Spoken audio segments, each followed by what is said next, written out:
Sevgi uni oydek ijodda ko'proq tabiat tasvirlari orqali uyg'unlashgan.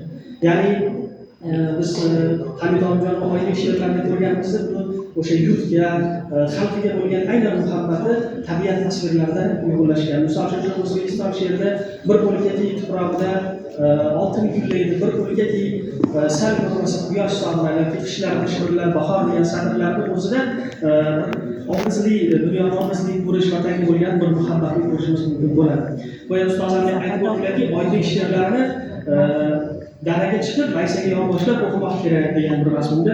Shu o'rinda men oydekni oltin qo'ng'izga she'rini o'qib bermoqchiman. Ko'klam tuyg'ulari. Qo'ying oltin qanotlarin bog'lamang, erkak ko'ngli chechaklardek yashnasin.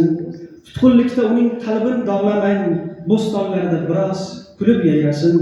Ana ko'klam har tomonga she'r sochmish, bog'chalarda ochilmishdir chechaklar, lablaringdan o'par qushlar, malaklar, oltin yuzin go'zal quyosh ham ochmish. Oltin qo'ng'iz, qanotlaring qayrilmish, yana sevgi dardlaringni kuylaysan, parilardan yonib diling ayrilmish, anglat menga dardingni so'ylaysan.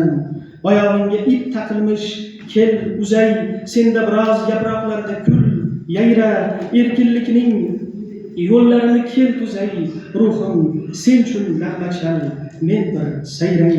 Oltin qo'ng'iz ipni uzdim, ko'kka uch, sevganingning yuzlaridan to'yib ko'ch.